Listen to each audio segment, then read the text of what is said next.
Alors, comme vous avez vu, depuis qu'on commençait le culte d'adoration, nos chants ont tourné autour du Saint-Esprit. Et notre frère a continué sur ce thème. Et aujourd'hui, c'est de cela que j'aimerais vous parler. J'aimerais vous parler du Saint-Esprit. Le printemps dernier, on a fait une étude sur qui était le Saint-Esprit avec le groupe de prière, l'étude des prières les lundis soirs. On a étudié pendant plusieurs semaines au sujet de l'Esprit Saint. Et aujourd'hui, j'aimerais faire comme un bref résumé de qu'est-ce qu'on a appris ensemble. Et je pourrais pas, faute de temps, je pourrais pas passer à travers de tous les versets bibliques, mais on va essayer de condenser ça un peu pour qu'on puisse réaliser vraiment l'importance du Saint-Esprit dans le plan du salut. Et pour ceux qui nous écoutent ce matin, j'aimerais aussi faire une invitation. Si vous aimeriez faire une étude à propos du Saint-Esprit ou n'importe quelle étude biblique, s'il vous plaît, envoyez-nous un courriel à l'adresse que sur l'écran. On l'a enlevé. Continue. Non, ma présentation, le Saint-Esprit, est sur le... Vous allez voir à l'écran l'adresse courriel de l'Église de Dieppe. Je ne sais pas si on peut le focuser là, sur l'écran. Voilà, merci. Alors, c'est Dieppe, D-I-E-P-P-E, E-G-L-I-S-E, Adventiste, 77, @gmail.com. Alors, vous nous envoyez un courriel et on peut facilement organiser des études de prière, des études bibliques dans vos maisons via Zoom. Ça nous fera plaisir d'enseigner la parole de Dieu. Amen. Alors, prions ensemble avant que je commence. Père éternel, Seigneur, comme notre frère vient tout juste de le chanter pour toi, Seigneur, baptise-nous de feu ce matin.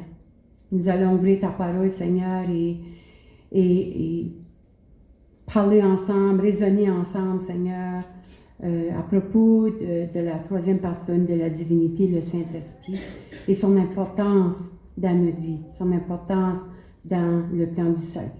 Merci, Esprit Saint, d'être parmi nous et que tout concourt à la gloire de notre Seigneur Jésus, notre Père et le Saint-Esprit. Amen.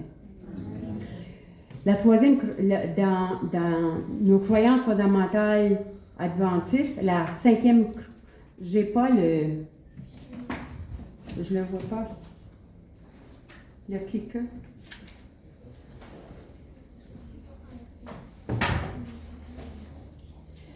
En attendant que notre sœur trouve, là, notre croyance fondamentale numéro 5 parle du Saint-Esprit. Et dit, Dieu, l'Esprit éternel, a pris avec le Père et le Fils une part active à la création, à l'incarnation et à la rédemption. Il est une personne tout autant que le Père et le Fils. Il a inspiré les écrivains de la Bible.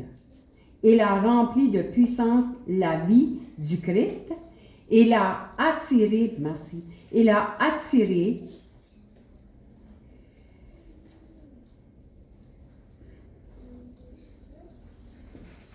Il attire et persuade les êtres humains, ceux qui répondent favorablement, et les régénère et les transforme à l'image de Dieu.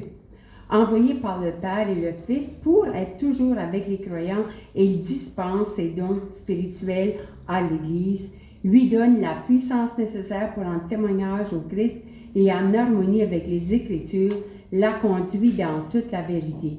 Et c'est un peu de qu'est-ce qu'on va parler ce matin. Et l'objectif du message de ce matin est de reconnaître que le Saint-Esprit a une très grande importance dans le plan du salut. On parle souvent du Père, on parle souvent du Fils, mais aujourd'hui, on va s'attarder à l'Esprit Saint. Et on sait que le Père a toujours été le conducteur, le directeur. C'est lui qui a orchestré tout à propos du Saint-Esprit. Et on sait que chaque membre de la divinité, le Père, le Fils et l'Saint-Esprit, ont en commun un plan d'action pour que tous soient sauvés, pour que l'humanité soit sauvée, et depuis la fondation du monde. Alors le Père, lui, il a envoyé son Fils. Je suis venu dans ce monde, dit Jésus, non pour faire ma volonté, mais faire la volonté de celui qui m'a envoyé, parce que le Père veut ses enfants à la maison. Et son Fils, Jésus-Christ, volontairement a donné sa vie, justement pour nous sauver de l'esclavage du péché et de la mort éternelle. Dans Jean 3,16, Dieu a tant aimé le monde qu'il a donné son Fils unique, afin que quiconque croit en lui ne périsse point, mais ait la vie éternelle. Et le Fils, lui, est le Sauveur et le Rédempteur, Jésus-Christ. Il est le souverain sacrificateur aussi dans le sanctuaire céleste en ce moment, à nous défendre comme notre avocat. Dans Isaïe 7,14, c'est pourquoi le Seigneur lui-même vous donnera un signe. Voici, la jeune fille deviendra enceinte et elle enfantera un fils et elle lui donnera le nom d'Emmanuel. Et dans Isaïe 9,6, car un enfant nous est né, un fils nous est donné, et la domination reposera sur son épaule. On l'appellera admirable, conseiller, Dieu Tout-Puissant, Père éternel et Prince de la paix. Et dans 1 Timothée 2, 5 et 6, car il y a un seul Dieu et aussi un seul médiateur entre Dieu et les hommes, Jésus-Christ, homme, qui s'est donné lui-même en rançon pour tous. C'est là le témoignage rendu en son propre temps. Alors, c'est ça, la mission de Jésus-Christ, c'était de vivre une vie, il a quitté son royaume céleste, incarné dans un humain pour vivre comme un humain, comme nous, mais vivre une vie sans péché, afin de donner sa vie, répandre son sang pour nous laver de notre situation et mort pour nous finalement. Et il n'y a personne qui a tué Jésus. Jésus-Christ a donné sa vie volontairement. Parce qu'il aurait juste besoin de dire, vous arrêtez et ils auraient tous été morts. Donc Jésus a donné volontairement sa vie pour nous sauver.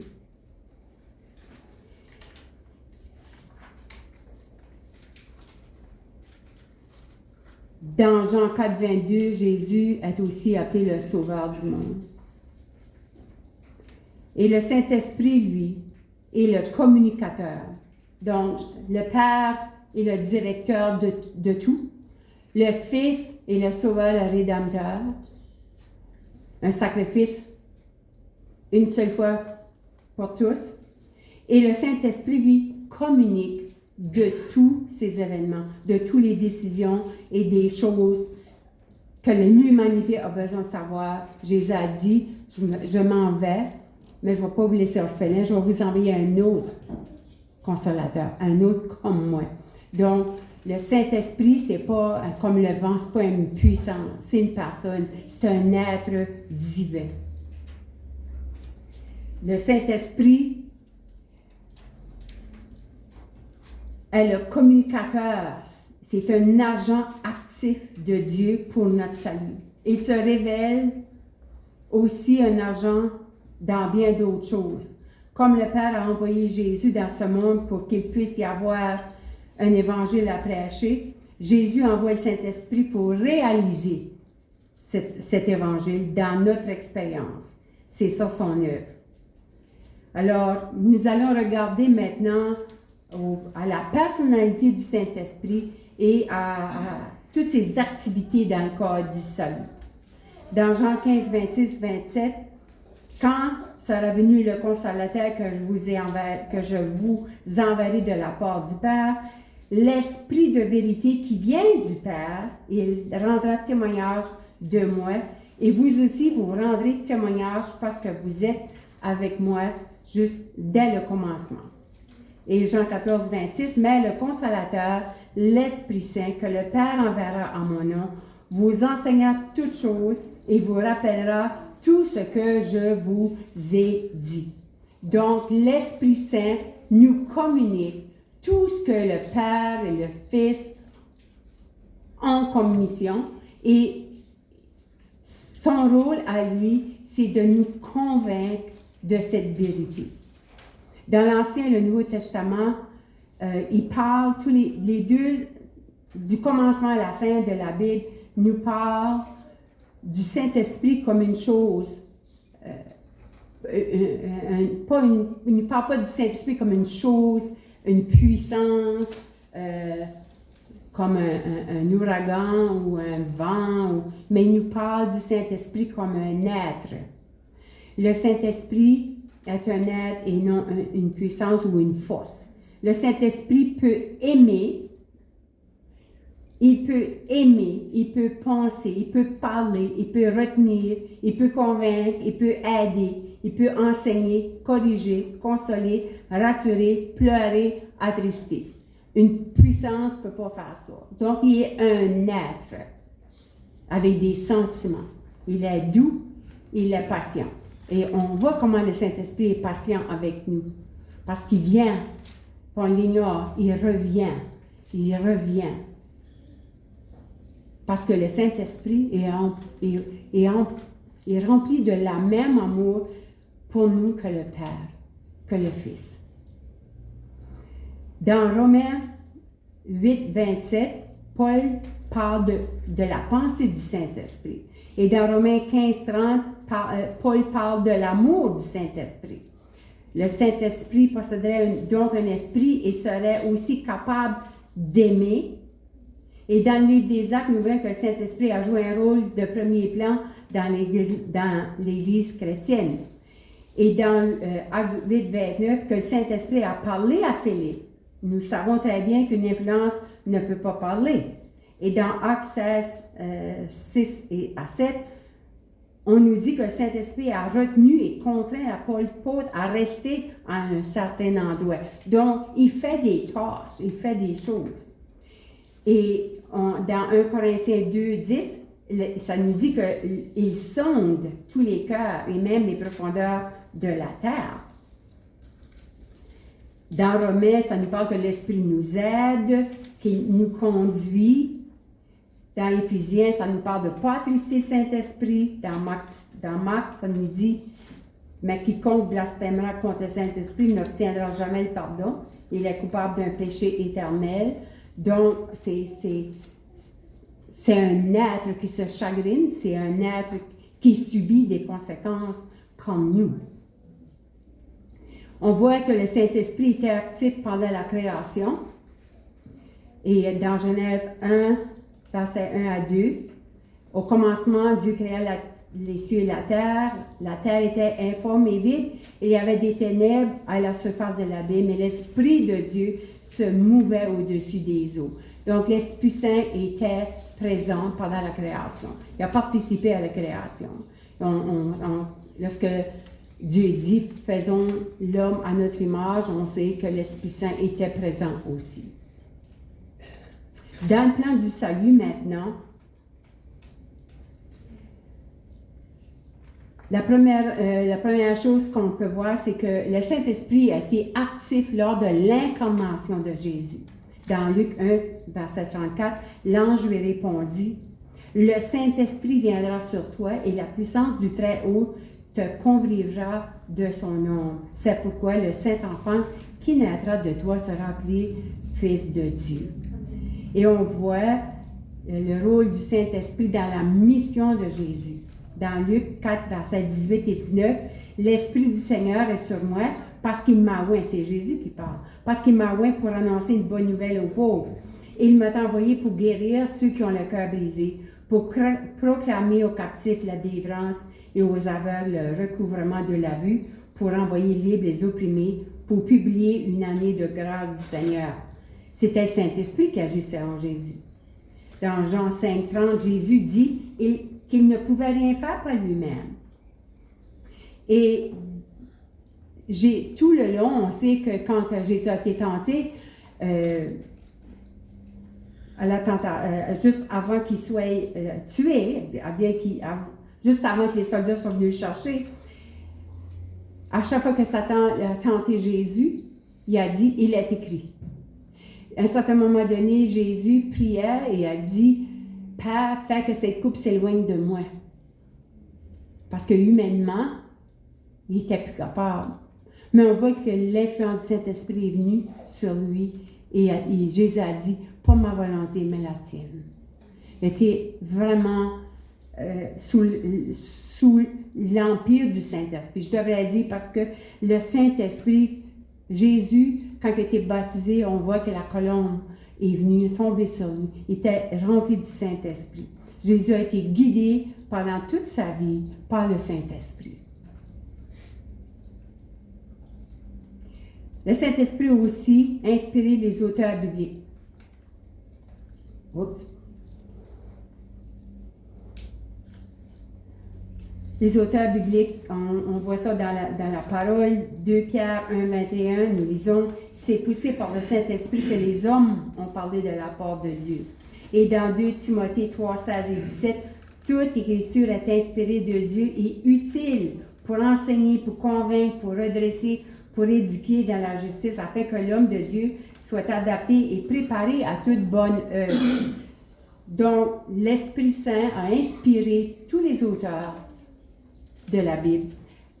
Ceci dit, nous, on ne peut pas arriver à conclure ou à changer qu'est-ce que la parole de Dieu dit. Parce que c'est le Saint-Esprit qui a guidé ces hommes-là à écrire. Soit on a la foi ou on n'a pas la foi. Soit qu'on croit dans la parole de Dieu ou on ne croit pas.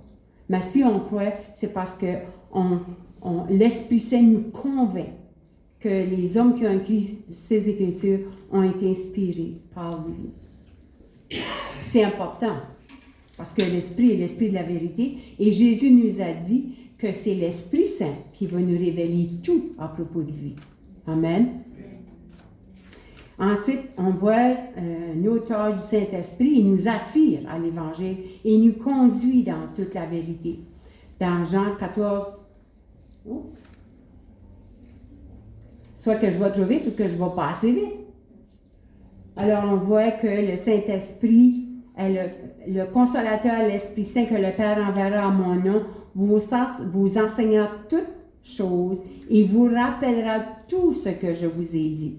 Donc, quand on étudie la parole, quand on médite, quand on prie, quand on invite le Saint-Esprit à venir nous enseigner, nous corriger, nous éduquer, nous enseigner les choses à propos de Jésus, il est le communicateur de choix. Jean 16, 13, quand le consolateur sera venu, l'Esprit de vérité, il nous conduira dans toute la vérité. Un auteur du Saint-Esprit, il nous convainc du péché et il nous amène à la repentance. Amen. Jean 16, verset 8, « Et quand il sera venu, il convaincra le monde en ce qui concerne le péché, la justice et le jugement. » C'est l'Esprit Saint qui nous convainc. Nous avons appris que convaincre les gens n'est pas notre œuvre, c'est pas moi de convaincre les gens, c'est l'œuvre du Saint-Esprit. Notre œuvre à nous est de témoigner et de laisser le Saint-Esprit faire sa part. Ceci nous est clairement montré dans 1 Corinthiens 2, versets 9 à 14. 1 Corinthiens 2, versets 9 à 14. Mais, comme il est écrit, ce sont des choses que l'œil n'a point vues, que l'oreille n'a point entendues, et qui ne sont point montées au cœur de l'homme, des choses que Dieu a préparées pour ceux qui l'aiment. Dieu les a révélées par l'Esprit. Car l'Esprit sonde tout, même les profondeurs de Dieu. Lequel des hommes, en effet, connaît les choses de l'homme, si ce n'est l'esprit de l'homme qui est en lui? De même, personne ne connaît les choses de Dieu, si ce n'est l'esprit de Dieu. Donc, quand il y a des gens qui arrivent avec d'autres théories, que ce n'est pas biblique, que ce n'est pas fondé sur la parole de Dieu, ça ne vient pas du Saint-Esprit. Ce qu'on veut savoir, c'est que la personne nous dit la vérité. On retourne aux Écritures pour voir si ça a été inspiré du Saint-Esprit, si c'est dans les Écritures. Or, nous n'avons pas reçu l'Esprit du monde, mais l'Esprit qui vient de Dieu, afin que nous connaissions les choses que Dieu a données par sa grâce. Et nous en parlons, non avec des discours qu'enseigne la sagesse humaine, mais avec ceux qu'enseigne l'Esprit en employant un langage spirituel pour les choses spirituelles. Mais l'homme animal ne reçoit pas les choses de l'Esprit de Dieu, car elles sont une folie pour lui, et il ne peut les connaître parce que c'est spirituellement qu'on en juge. Alors, souvent, on se fait moquer parce qu'on va parler de la création, on va parler de Jésus-Christ pendant qu'il était sur la terre, de Jésus qui revient bientôt, et on se fait moquer. Mais c'est parce que ces gens-là n'ont pas compris, n'ont pas saisi. Mais prions pour eux, afin que l'Esprit continue à frapper à la porte de leur cœur, parce que Jésus-Christ est mort pour eux. Que l'Esprit n'abandonne pas, prions, ça peut-être des membres de nos familles, nos voisins, pas de différence, on continue à prier pour eux. L'Esprit Saint aussi, il veut vivre dans le croyant. Un de ses grands rôles, c'est qu'il veut vivre en nous. En ce qui concerne l'action de l'Esprit dans le croyant, le point de départ est ce que la Bible désigne comme l'expérience de la nouvelle naissance. La foi est la soumission à la vérité telle qu'elle est en Jésus, et cette vérité se résume en deux principaux faits. Premièrement, notre vie qui était condamnée en son thème sur la croix, nous sommes morts. C'est la raison fondamentale du baptême. C'est un service funéraire, finalement. En second lieu, nous acceptons en échange la vie de Christ qui nous est apportée par le Saint-Esprit. Donc, quand on est baptisé, on meurt à soi, c'est l'ancienne personne qui meurt et on a une vie nouvelle en Christ. Pourquoi? Parce que l'Esprit Saint, lui, vient habiter en nous. Parce qu'on s'engage, on ne devient pas parfait en étant baptisé, mais on s'engage sur ce chemin de la perfection. Et c'est le Saint-Esprit qui va venir en nous changer, nous. Moi, je ne peux pas changer mon cœur, je ne peux pas changer ma façon de penser, je ne peux pas changer mon caractère. Parce que on est contaminé par le péché, comme on a parlé à l'école du sabbat. Mais l'Esprit Saint, lui, que toute la puissance vient en nous. Et c'est lui qui va nous former. C'est lui que Jésus a envoyé pour nous aider à avoir une vie nouvelle en Christ. Donc, Satan n'a plus de pouvoir sur ma vie. C'est Jésus-Christ mon roi. C'est lui mon gouvernement. C'est lui qui dirige ma vie par son Saint-Esprit. Dans Romains 8:9, si quelqu'un n'a pas l'Esprit de Christ, il ne lui appartient pas. Et dans 1 Corinthiens 3, verset 16,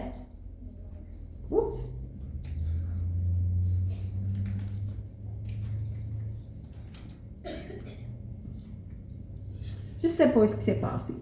1 Corinthiens, chapitre 3, verset 16, Paul dit, « Ne savez-vous pas que vous êtes le temple de Dieu et que l'Esprit de Dieu habite en vous? » Hein? Savez-vous pas qu'on est temple? Donc, le Saint-Esprit veut vivre dans ce temple, ce sanctuaire qu'on devient à cause de la nouvelle vie que Jésus-Christ nous donne. On a une nouvelle vie en Christ.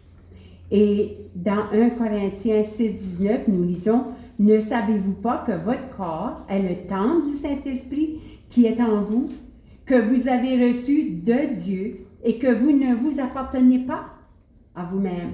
Christ vous a racheté, vous lui appartenez. On appartient à Christ. Donc, l'Esprit Saint veut venir faire sa demeure en nous. Christ vit en nous par le Saint-Esprit.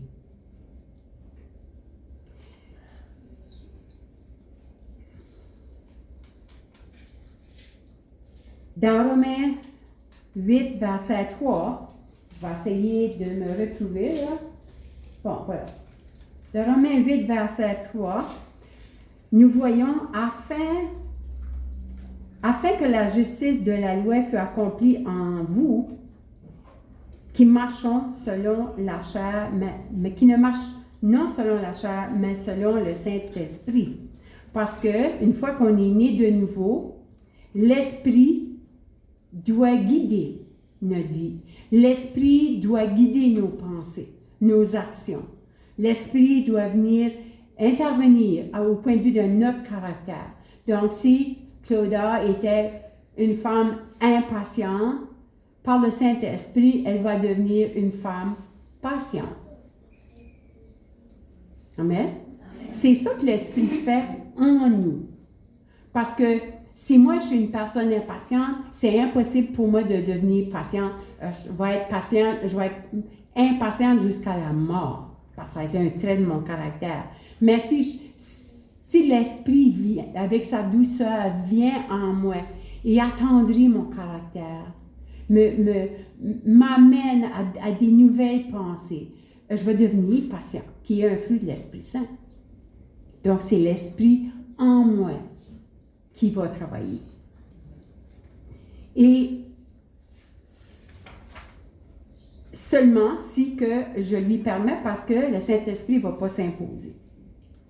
Alors, si marcher selon l'Esprit signifie simplement mettre ses désirs non contrôlés, de tomber sous le contrôle du Saint-Esprit. Marcher selon l'Esprit signifie simplement de mettre à tous ces désirs-là, non contrôlés, de tomber sous le contrôle du Saint-Esprit. Donc, tous mes désirs humains, tous tous nos petits désirs qui font souvent déshonneur à Dieu, si je les rejette, c'est le Saint-Esprit qui va faire mon grand ménage dans mon caractère. C'est lui qui va intervenir. On ne peut pas se glorifier pour rien de qu'est-ce qu'on fait de bien. Parce qu'on est incapable de faire le bien sans le Saint-Esprit. Et dans 1 Jean 2, versets 15 à 17, ça dit « N'aimez pas le monde, ni ce qui est dans le monde. Si quelqu'un aime le monde, l'amour du Père n'est pas en lui. Car tout ce qui est dans le monde, la convoitise de la chair, la convoitise des yeux et l'orgueil de la vie ne vient pas du Père, mais vient du monde. Et le monde passe et sa convoitise aussi, mais celui qui fait la volonté de Dieu demeure, comment longtemps? Éternellement. Amen. Puis quand ça dit n'aimez pas le monde, ça ne veut pas dire de ne pas aimer les gens. Ça veut dire n'aime pas les choses de ce monde, comme la convoitise, toutes les choses qui nous détournent, qui nous volent notre temps de Dieu, qui nous détournent de Dieu. Dans 1 Corinthiens, chapitre 3, verset 1 à 3, « Pour moi, frères, ce n'est pas comme à des hommes spirituels que j'ai pu vous parler, mais comme à des hommes charnels, comme à de petits enfants en Jésus-Christ. Je vous ai donné du lait, non de la nourriture solide, car vous ne pouviez pas la supporter, et vous ne le pouvez pas, même à présent, parce que vous êtes encore charnels. En effet, puisqu'il a parmi vous de la jalousie et de la discorde, n'êtes-vous pas charnels et ne marchez-vous pas d'une manière toute humaine? » Alors, l'évidence qu'on marche dans la chair, on le retrouve dans le verset 3. Est-ce que de la jalousie, de la discorde, des divisions parmi nous, ça veut dire qu'on marche par la chair. Si on marche par l'Esprit, ces choses-là ne vont pas exister dans notre vie.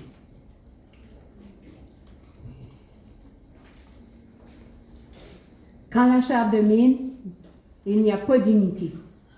Il y a de la division et des luttes, et le nom de Jésus-Christ est déshonoré. Marcher selon l'Esprit signifie permettre au Saint-Esprit de nous diriger, lui accorder le dernier mot. Et pour y arriver, nous avons besoin de comprendre de quoi est constitué l'homme et comment Dieu œuvre en nous par le Saint-Esprit. Il est important que nous sachions comment nous avons été faits par Dieu et comment nous devons fonctionner. Un mécanicien ne peut pas réparer une automobile à moins de savoir comment l'automobile fonctionne. Un médecin ne peut pas guérir à moins de savoir comment fonctionne le corps. Un psychiatre ne peut pas aider une personne à moins qu'il sache comment fonctionne le cerveau. L'esprit de l'homme est l'endroit où Dieu habite. Le Saint-Esprit habite dans notre esprit. La pensée, l'âme et le siège de la volonté sont comme le lieu saint où nous recevons les instructions et prenons des décisions. Donc, l'Esprit Saint veut venir habiter dans nos pensées, dans notre cœur, dans notre caractère, afin qu'on ressemble à Jésus. Parce qu'on est appelé à devenir comme Christ. Puis c'est seulement à travers du Saint-Esprit qu'on peut le faire. Autrement, ça vient tout de la chair, puis ça vaut rien. Tout ce qu'on fait qui ne vient pas du Saint-Esprit vaut rien finalement. Dans Romains 7, 18 à 20, j'ai la volonté, Paul qui parle, il dit, j'ai la volonté, mais non le pouvoir de faire le bien. En effet, je sais que le bien n'habite pas en moi, c'est-à-dire dans ma nature propre. J'ai la volonté de faire le bien, mais je n'y parviens pas à l'accomplir. En effet, je ne fais pas le bien que je veux faire, mais je fais au contraire le mal que je ne veux pas faire. Or, si je fais ce que je ne veux pas, ce n'est plus moi qui le fais, mais le péché qui habite en moi. Matière à réflexion, mes frères et sœurs. Si je fais ce que je ne veux pas, ce n'est plus moi qui le fais, mais le péché qui habite en moi.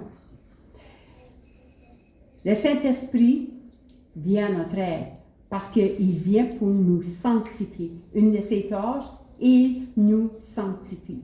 2 Thessaloniciens, chapitre 2, verset 13.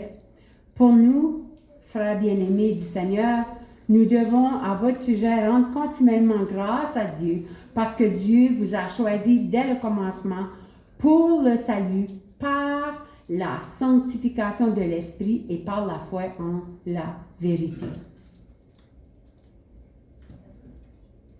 Et dans 1 Thessaloniciens, chapitre 5, verset 23, lumière,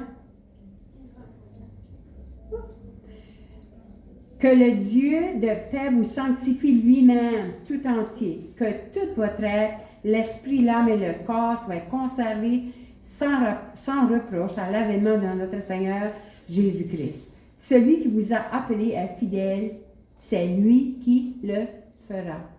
C'est l'Esprit Saint qui va nous sanctifier. Mais il faut juste s'abandonner. Il faut abandonner nos désirs, nos passions. Il faut s'abandonner complètement au Saint-Esprit. Puis c'est lui qui va le faire en nous. Qu'est-ce qu'il va faire? Il va nous amener à ce que notre être, notre esprit, notre âme soient conservés sans reproche à l'avènement de notre Seigneur Jésus. Celui qui est fidèle, il le fera. Donc, le Saint-Esprit veut nous libérer complètement de notre caractère égoïste. Il veut remplacer ça par une vie d'amour.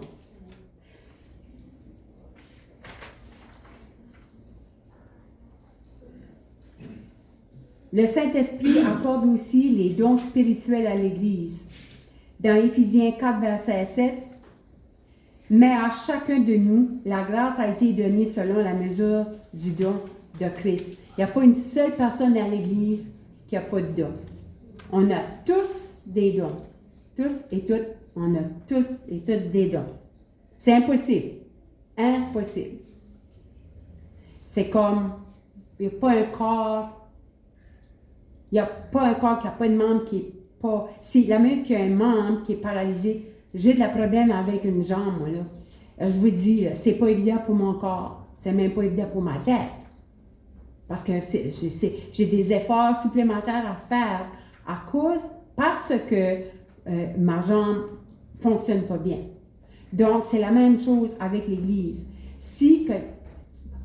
Dieu a placé des membres dans l'Église afin que tous ces membres-là soient les membres d'un corps. Et c'est Christ qui est à la terre. Donc, on est tous, aux yeux de Dieu, valorisés. On a toutes des grandes valeurs et il nous a tous donné des dons, des cadeaux qu'on met à la disposition de l'Église. Dans 1 Corinthiens 12, verset 7, « Or, à chacun, la manifestation de l'Esprit est donnée pour l'utilité commune. » Le Saint-Esprit est le représentant de Christ dans l'Église. C'est lui qui accorde à chacun des dons diversifiés afin que l'Église puisse refléter la vérité dans le monde. Il doit y avoir une relation d'amour et de respect entre nous afin que nous puissions refléter le caractère de Jésus. Paul compare l'Église à un corps avec ses membres. Si nous laissons le Saint-Esprit gouverner notre vie, chaque membre de l'Église devient un membre actif et non un membre paralysé. Si nous laissons le Saint-Esprit gouverner nos pensées et nos actions, nos désirs charnels perdent leur pouvoir. Les désirs seront toujours là, mais en marchant selon l'Esprit, les fruits qui en ressortiront seront les fruits du Saint-Esprit et non les fruits de la chair.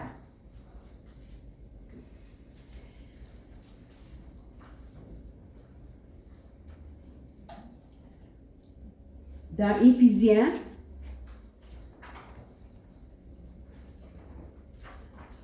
Éphésiens 4, versets 12 à 15, on voit l'objectif. Quel est l'objectif des dons que Saint-Esprit nous donne à l'Église?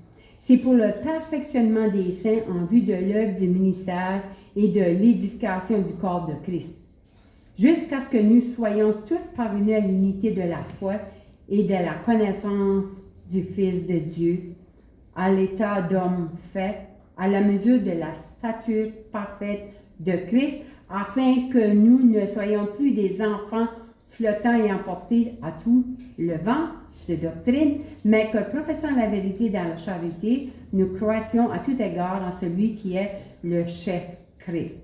Donc, nous sommes le corps du Christ. Le Christ est la tête. Et les dons sont donnés pour le perfectionnement de chacun et de chacune. Si Marlène a des dons, c'est pour m'aider à moi. C'est pour aider à chacun de nous. Enaris a le don de la musique, elle partage. Trafic nous a montré ce matin qu'il a le don d'une belle voix, il partage. En partageant avec les uns les autres, on glorifie Dieu. C'est notre Père qui glorifie. On ne fait pas ça pour dire « Wow, comment je fais bien ça ». Non. Si je chante en avant, je chante pour Dieu, mon Père. C'est lui qui m'a donné une voix. C'est lui qui m'a donné des voix et l'intelligence de connaître la musique.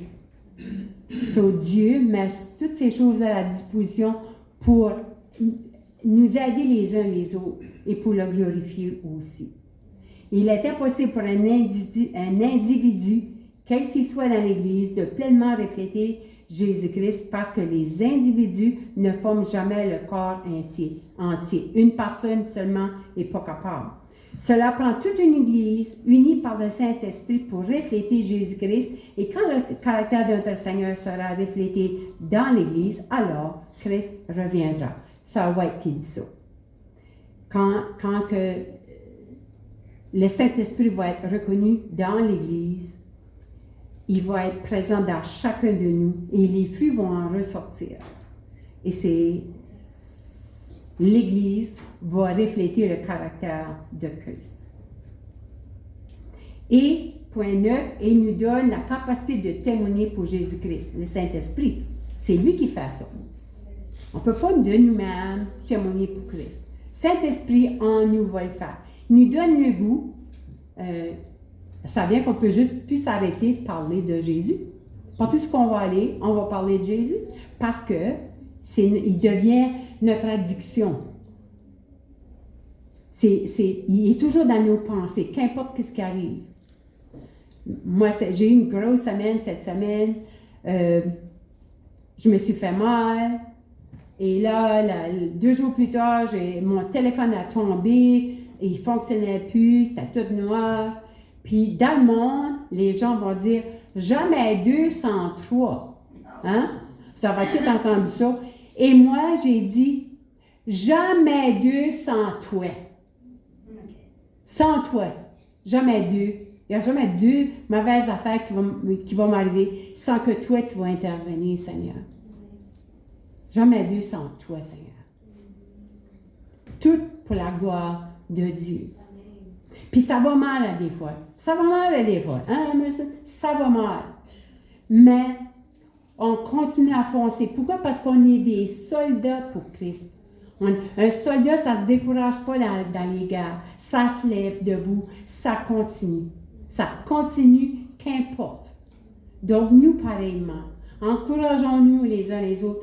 Sachons, quand on est tout seul, sachons que les autres dans l'Église prient pour nous. Moi, j'ai confiance que vous priez pour moi. Et moi aussi, je prie pour vous. Parce que je ne sais pas qu'est-ce que vous passez pendant la semaine, mais Dieu le sait, lui. Puis je veux qu'il y ait plein de prières en banque pour chacun et chacune de vous.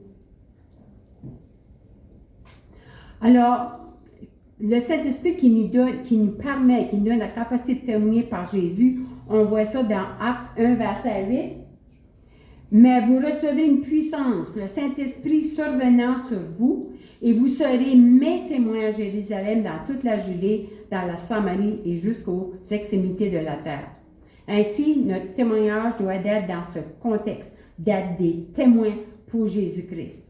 Dans Jean 16, 8, et quand le Saint-Esprit sera venu, il convaincra le monde en ce qui concerne le péché, la justice et le jugement.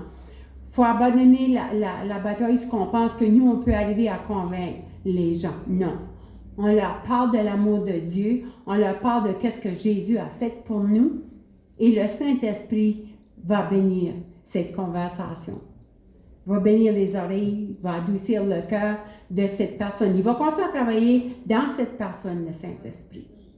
Peut-être que moi, je ne vais jamais revoir cette personne, mais l'Esprit est là, lui, pour elle. Donc, ce qu'elle a entendu, l'Esprit va continuer à arroser ce message. Et quand 2 Corinthiens 5, 18, 2 Corinthiens chapitre 5, verset 19 dit « Car Dieu était en Christ, réconciliant le monde avec lui-même, en n'imputant point aux hommes leur offense, et il a mis en nous la parole de la réconciliation. » À cause de Jésus-Christ, on a la parole de réconciliation. Donc, j'ai accès direct au Père. On a accès direct au Père parce que Christ est le pont. Christ est le chemin pour aller directement au Père. Et dans Jean 16, 8,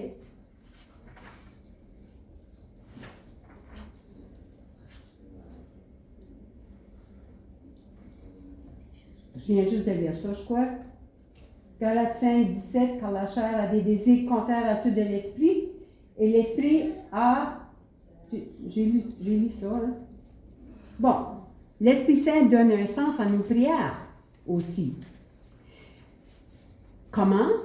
Dans Romains 8, 26 et 27, de même aussi l'Esprit vient au secours de notre faiblesse, car nous ne savons pas ce qu'il convient de demander par nos prières. Mais l'Esprit lui-même intercède par des soupirs inexprimables. Et celui qui sonde les cœurs connaît quelle est l'intention de l'Esprit. C'est selon Dieu qu'il intercède en faveur des saints. Donc, réalisez-vous que le Saint-Esprit fait tout pour nous. Il intercède même dans nos prières. Et le fruit de l'Esprit Saint, il nous enseigne l'amour agapé, l'amour inconditionnel de Dieu, et il nous rend obéissants. C'est l'Esprit Saint qui nous convainc que Dieu est amour. Parce que c'est impossible pour un humain d'être capable de concevoir cette grande pensée. Donc, c'est le Saint-Esprit qui intervient et il nous enseigne. Il nous enseigne l'amour. Il nous enseigne comment nous aimer. L'amour est le don le plus excellent du Saint-Esprit puisque tout découle de l'amour. C'est vrai, hein? Tout découle de l'amour. Dans Galates 5, 19 et 22, « Or, les œuvres de la chair sont manifestes. Ce sont l'inconduite, l'idolâtrie, la jalousie, les divisions, toutes ces choses. Mais le fruit de l'esprit, c'est l'amour. Et de l'amour découle la joie, la paix, la patience, la bonté, bénignité, la fidélité, la douceur et la tempérance. Le Saint-Esprit nous enseigne que l'amour de Dieu est au contraire de l'amour humain. Pourquoi? Parce que l'amour humain est conditionnel et l'amour de Dieu est inconditionnel. Dieu est celui qui a aimé le premier. Nous, on va aimer parce que l'autre nous aime. On va aimer. Mais si l'autre arrête de nous aimer, nous aussi, on va arrêter de l'aimer. C'est ça les humains. Mais l'Esprit, lui, veut nous amener à aimer notre prochain comme soi-même. Dieu nous aimait même quand on était des ennemis. Amen. Donc, notre amour envers Dieu est une réponse sincère de gratitude pour, je prends du temps, pour ce qu'il a déjà accompli pour nous. Presque fini, mes amis. La dernière chose que j'aimerais mentionner, c'est que le Saint-Esprit est avec nous jusqu'à la fin du monde. Jusqu'à la fin du monde. Pourquoi est-ce que je le dis? Parce que Jésus-Christ l'a dit. Jésus l'a dit. Jean 14, 16 à 18. « Et moi je prierai le Père, et il vous donnera un autre consolateur, afin qu'il demeure éternellement avec vous. Éternellement avec vous. L'Esprit de vérité que le monde ne peut recevoir, parce qu'il ne le voit point et ne le connaît point, mais vous le connaissez, car il demeure avec vous et sera en vous. Je ne vous laisserai pas affoler, je viendrai à vous. » Amen. Le grand philosophe, ça se prononce Nietzsche, Friedrich Nietzsche, dont le père était un pasteur luthéran, a abandonné le christianisme et il est devenu un athée. Il fut l'un des plus grands philosophes et il a dit un jour ceci en s'adressant à l'Église. « Si vous vous attendez à ce que je croie en votre Rédempteur, vous, chrétiens, devrez ressembler beaucoup plus à des rachetés. » Wow! C'est seulement en marchant dans l'Esprit et en permettant au Saint-Esprit d'habiter en nous et de nous transformer que cette puissance-là sera manifestée. C'est une grosse affirmation qu'il a faite, une grande affirmation. Si vous voulez que je croie en votre Rédempteur, ben, agissez comme si vous êtes des rachetés. Wow! C'est pour ça qu'il a laissé la foi. Donc, pour conclure, dans Colossiens 3, 14,